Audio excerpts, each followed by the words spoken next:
गरीब बेघर परिवार की नवरात्रि। कंचन सूरज की किरण फूटने के साथ जाग जाती है और झोपड़ी के कोने में स्थापित माँ दुर्गा की ओर नजर फेरती है। हे माँ दुर्गा, मुझे और मेरे परिवार को आज का दिन दिखाने के लिए कोटि कोटि धन्यवाद। वरना तो इस दुनिया में कई लोग ऐसे भी हैं जिन्होंने आज का सूरज भी नहीं देखा होगा। कंचन ऐसी थी, उसकी बोली में मिठास और रोम रोम में माँ दुर्गा की भक्ति बसी हुई थी। उसके ससुराल की दशा भी खास नहीं थी। बुजुर्ग सास ससुर, नंद, देवर, एक छोटी बेटी और वो दो पति पत्नी खुद उस कच्चे मकान में दिन काट रहे थे। परिवार के पेट भरवाने का भार श्रवण के ऊपर था। जो कोई दिन तो ऐसा भी होता था जब गरीब ससुराल वालों को एक वक्त का खाना भी नसीब नहीं होता था।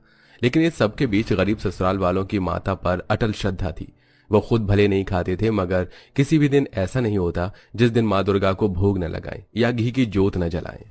माँ जी, बाबूजी, श्रवण जी, चलिए उठ जाइए, लीजिए चाय पी लीजिए। कंचन, सूरज सिर पर चढ़ाया है और तुम अब उठा रही हो? आज मुखिया जी की फसल की कटाई करनी थी। श्रवण को परेशान होते देखकर पिता रामदास जी ने कहा, अरे श्रवण, क्यों इतना हड़बड़ा रहा है? चाय पी ले, फिर चल पड़ेंगे दोनों बाप बेटे खेत पर। श्रवण के बापू, थोड़े दिनों में माँ दुर्गे की 9 दिनों की नवरात्रि व्रत आरंभ हो रहे हैं। मैया की स्थापना के लिए सामान चाहिए होगा। चिंता मत करो भाग्यवान, आज मुखिया जी की खेती की फसल काटने के बाद जो पैसे मिलेंगे उससे सामान ले आएंगे। और माता रानी की दया कृपा से हमने जो अपनी जमीन पर खेती की है, इस बार वो खूब फली है। खूब सारे अनानास, अनार, नारियल उगे हैं। इस बार नवरात्रों में फल बेचकर अच्छी कमाई हो जाएगी। तो सबसे पहले अपना घर पक्का करवा लेंगे और फिर कोई अच्छा सा लड़का देखकर आशा के हाथ भी पीले कर देंगे। गरीब ससुराल वालों के मन में बहुत सी आशाएं लगी थीं, लेकिन किसी को आने वाले संकट का एहसास भी नहीं था। जैसे ही रामदास खेत पर जाने के लिए उठते हैं तो किडनी में बहुत तेज दर्द खिंचाव महसूस होने के साथ वो जमीन पर चित्त होकर करहाने लगते हैं। आह, अरे आह, माँ! हे माता रानी, श्रवण के बापू, क्या हुआ तुमको? पिताजी, पिताजी, क्या हुआ आपको? पूरा परिवार आंखों में आंसू लिए रामदास को अस्पताल में भर्ती करते हैं। कुछ देर में डॉक्टर बाहर निकल कर आता है और आशा बोलती है, श्रवण भैया, डॉक्टर आ गए। डॉक्टर साहब, मेरे पिताजी अब कैसे हैं? वो ठीक तो हैं? हमें बड़े दुख के साथ कहना पड़ रहा है, मगर आपके पिताजी की दोनों किडनी खराब हैं। जल्द से जल्द हमें किडनी ट्रांसप्लांट करनी होगी। उसमें लगभग 10 लाख रुपए लगेंगे। आप जल्द से जल्द पैसों का इंतजाम कीजिए। 10 लाख रुपए हम गरीब लोग कहाँ से लाएंगे डॉक्टर साहब?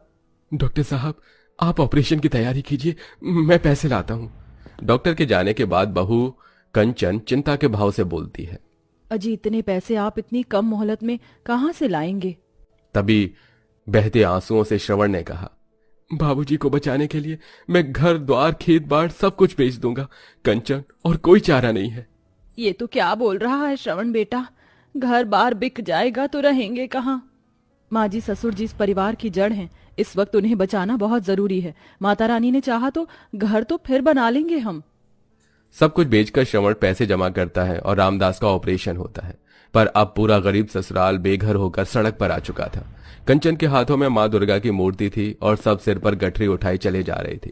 पूरी सड़कों में नवरात्रि के उपलक्ष्य में साज सजावट हुई थी। रंग बिरंगी लड़ी जगमगा रही थी। बाजार भी लाल चुनरी, नारियल, फल फूल, मालाओं से सजकर तैयार खड़ा था। हर कोई नवरात्रि आने का उत्सव मना रहा था। लेकिन गरीब बेघर ससुराल वालों की सूरत पर दुखाली छाई थी। तभी छोटी सी बच्ची देवी ने कहा, माँ, मेरे पैर में कंकर पत्थर चुभ रहे हैं, गोदी में उठा लो ना मुझको। बिटिया, मेरे हाथों में माँ दुर्गा की मूर्ति है, थोड़ी दूर और चलो। देवी, आजा मेरी प्यारी भतीजी, चाचा की गोदी आजा।